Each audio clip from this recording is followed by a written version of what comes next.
Yeah. All right. Hey, oh man, how we doing today, people? So I am Theron King T. Washington, aka Chocolate, And I'm Ann Naylor, aka Vanilla. and together we make Chocolate and Vanilla Swirl. Yeah. So what we're going to be doing and hope offering to you is examples from our own life. So it happens that today both of us have had challenges relating to emails that have come from out of the blue that have triggered us, Mm. obviously in different ways. So we're going to be offering you some of the things that we've done to reconcile the difficulties or the challenges or the things that got triggered in us when you have a hard email to deal with. So have any of you had a hard email to deal with that's thrown you out of balance one day? Because we have. Over to you, Chocolate. You say your bit. So I was just going to say, so you're saying reconcile? Did we actually reconcile? I don't. Well, yes, I did a bit of reconciling, but actually the truth of it is I think that any challenge that I have is a blessing in disguise. So Oh, even something really difficult, mhm. as my particular email was, and it came like an idiot, I opened this email last thing at night. You know, it was a really silly thing to do. And it had some difficult news that I was tired. It was not the best time to be looking at difficult news, and I should not have picked up that email, but it really bothered me. Mm. Mm. So, so I can talk a little bit, and I won't do that right now. I'll let you have your email experience. Oh, so you're going to. So, we never throw chocolate on there first. It's always the vanilla ice cream and then the chocolate on top. So you're trying to, Okay. you're disrupting the flow of how it's supposed to be, Anne. I Vanilla. didn't know there was any way it was going to be, but okay, I'll get it. So I'll Well, say a bit more. how do you make a chocolate swirl ice cream float sundae? The vanilla ice cream is always first, and everybody knows the vanilla ice cream goes first, and then on top afterwards. Okay. Unless you want to put the chocolate before the vanilla, I don't know. That's like putting the cart before the horse. And come on Okay, I'll carry on with my story in that case. now. Good. Just to please you, Chocolate, because I don't want to upset Chocolate. You might melt, and that would not be good. So I'll stay Oh, cool. that's good. I'll just stay cool, as Vanilla does. And okay. So this, the email that I got last thing at night that I shouldn't have opened when I did, and it was about some, without going into the details of it, but it was a change in my financial support, as it were. Just a person who'd been managing an investment for me had just left the firm very suddenly, it seemed to me, and it's like someone who'd been very supportive was like not there anymore. And I was kind of shocked, and I had no indication from her that she was going to be leaving the firm. And in that late night stage when I was tired, I kind of immediately went to, oh, that's going to be disadvantageous to myself. It won't be the same without her. I went into a negative spiral. And then, of course, that kept me awake for a while.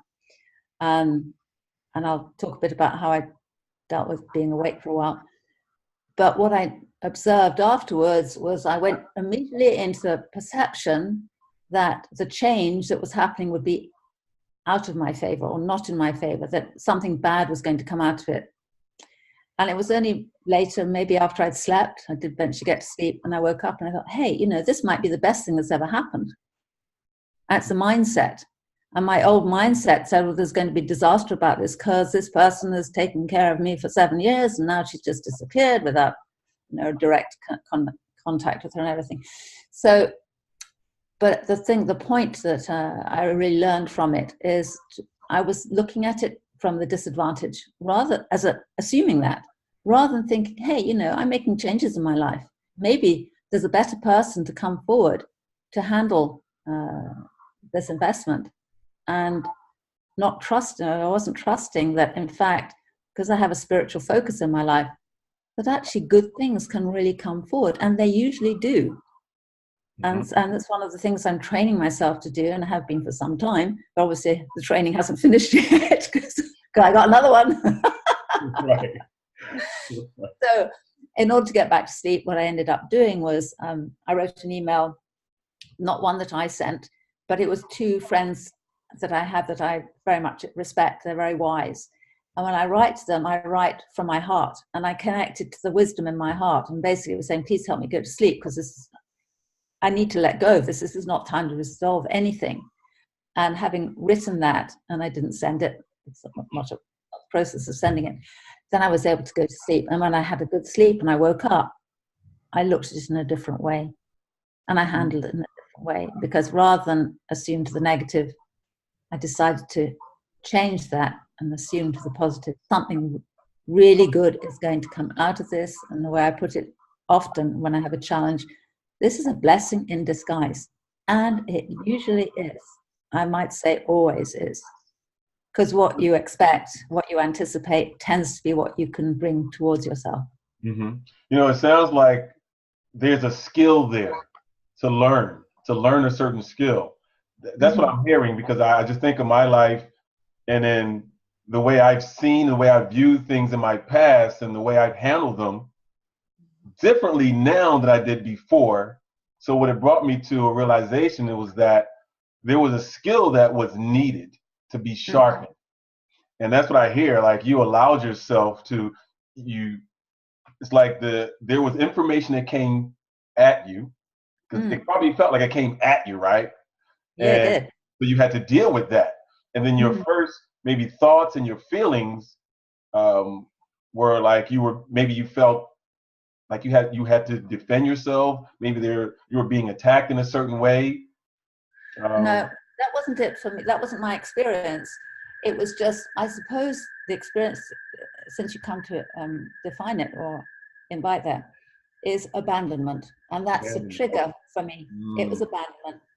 Not that, because in my early years, sort of early pre-teens, I had an experience of abandonment. I didn't define it in that way at the time, but in effect, that was the experience I had.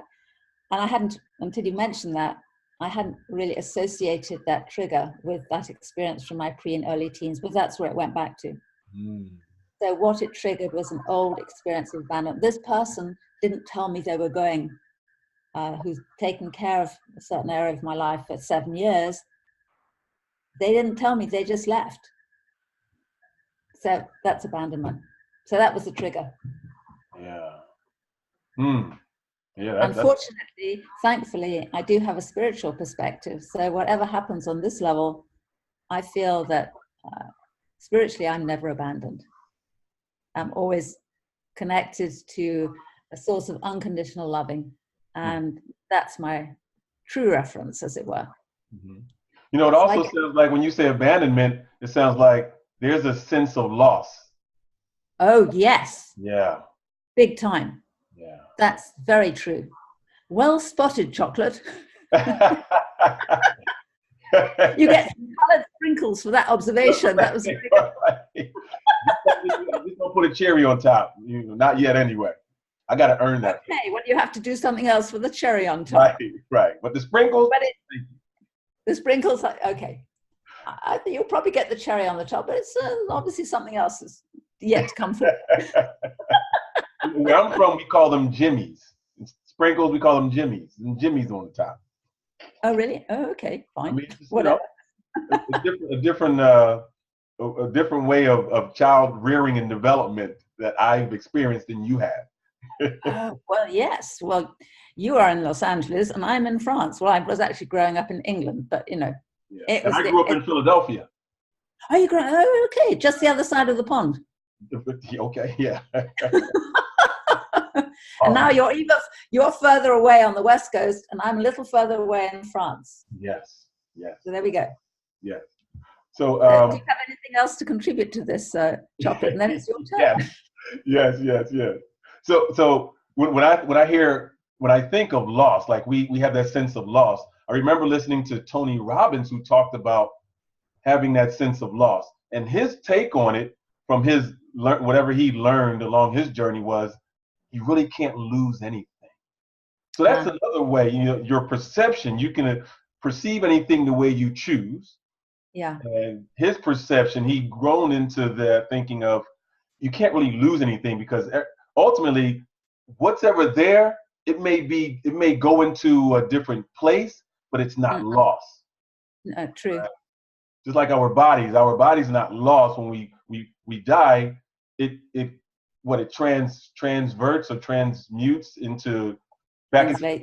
back into the earth, right? Yeah. So it turns back into dust, but it's not lost, right? No, exactly.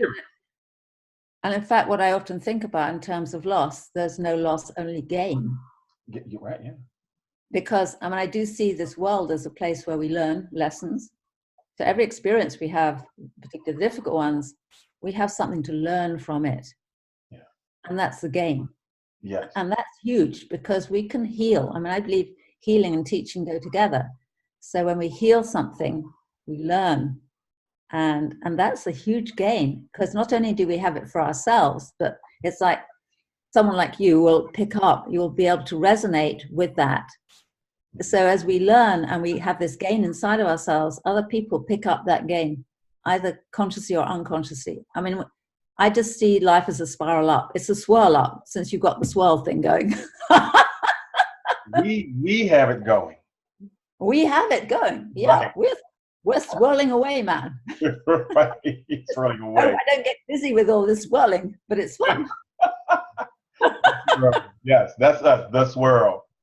Well, so I wanted to jump into my experience I had earlier today, another email experience where I have a group that I coach, and I'm having another session tomorrow, and I invite new people in. So there's one person I invited in. They signed up for it. They were all, seemed like they were really geared up to joining us tomorrow.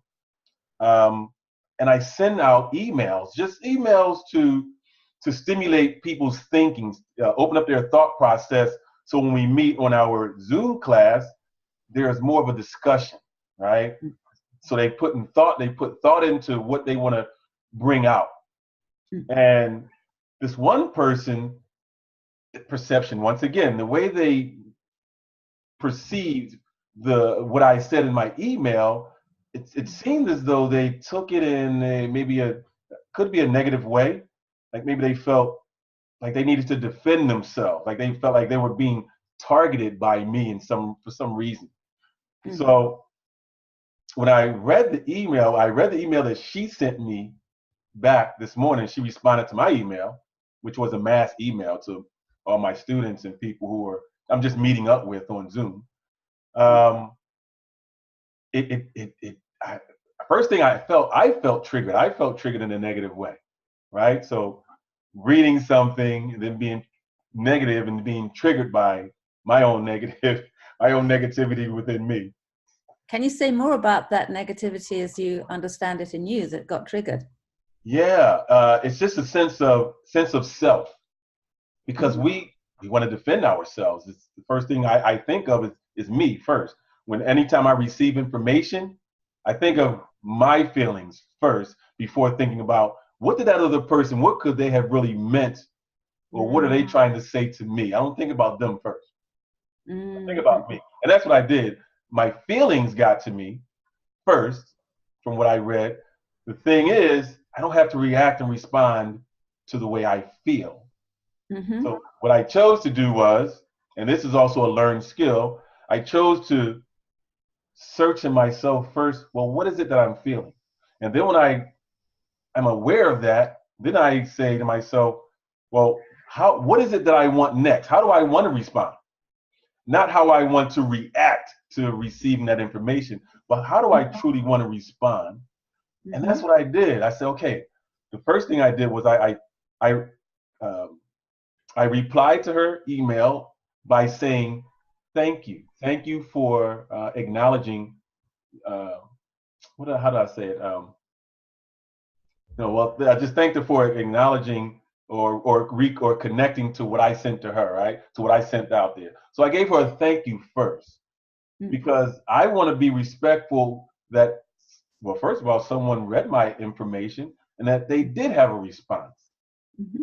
So, and that's something I'm trying to build up within myself, to be respectful of others and to accept them, for who they are, what they say, what they look like, this whole thing of accepting others.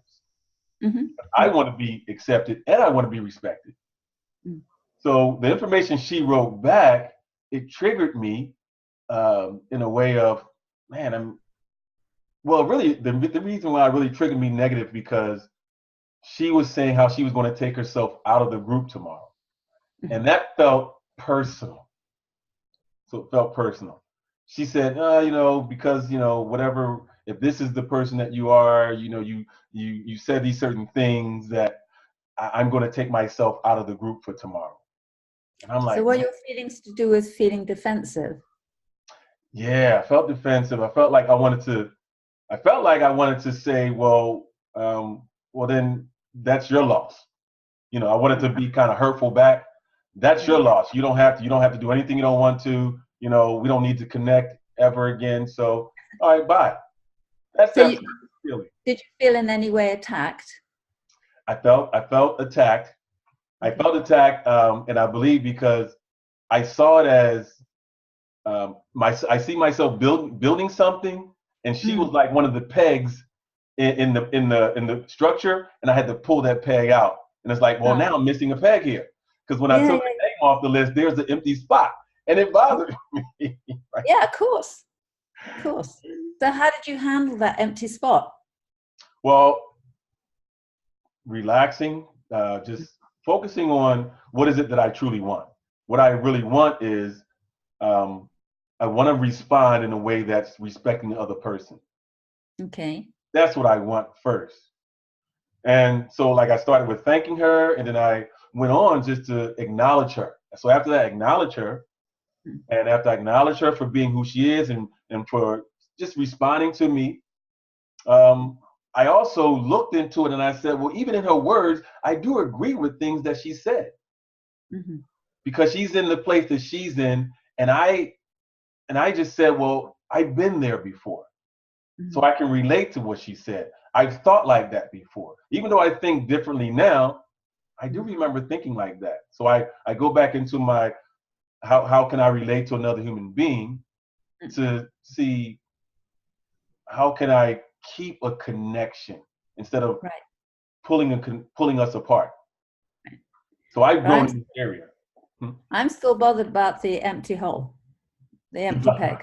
That's bothering me because I understand and I really like and appreciate how you want to make the connection with her, but I'm still bothered that there's this empty peg, this empty hole. Yeah. Well, why are you bothered, Anne? What is it about that bothers you? Well, because it didn't get filled in. It's still, to me, it's still empty. And I totally appreciate what you're saying about the heartfelt connection, the appreciation and seeing where she's at. But that's all great. But there's still an empty peg. There's still an empty hole. And it's like, that bit I didn't hear a resolution about that. Oh. Well, what I did was when I saw the empty spot in there, I have it on my in my Google Docs sheet, my Google Docs sheet. So pulled her name out. There's an empty spot, empty space, and the people below her, I just clicked on and just moved them up. And I said, okay, more empty space. Okay, all right, that's fine. I'm happy about it. I was bothered about that empty space, just like all the stuff with her is okay, but I wanted to feel that things have got sort of your page. Yeah. And then on top of that, someone else emailed me and said, I would love to do that. Can you put me in? So yay! Oh, well, I love that because she wasn't supposed to, but there was someone else who did want to. Yeah. Well, that's neat. Yeah. Vanilla likes that. Vanilla says that's really cool. Well, and when Vanilla says it's pretty cool, we know it's cool. Really Vanilla doesn't say everything is cool, but when it's cool, she knows. Vanilla knows when it's cool. Is it like frosty cool? What kind of cool is that, there, Vanilla? Oh, that's a good question. I haven't really thought about it. It's cool. It's just like refreshing cool. Oh, refreshing cool. It's like cool on a hot summer day. It's like it's what you want. On a hot summer day, you want something that's a little cool and sweet. That's right.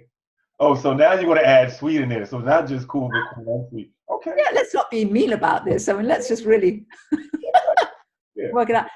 And as you know, because I sent you, I Googled Mr. Google. I went to Mr. Google to find out about vanilla. And vanilla has 8 healing properties. according to Mr. Google. Yes. And you made sure I read them too. You made sure I received them and I read them, and I appreciate that. Are you sure? You better have. You never know when you might need vanilla. Right. But just let you know, chocolate makes it taste better. Oh, where would vanilla be without chocolate? Hey.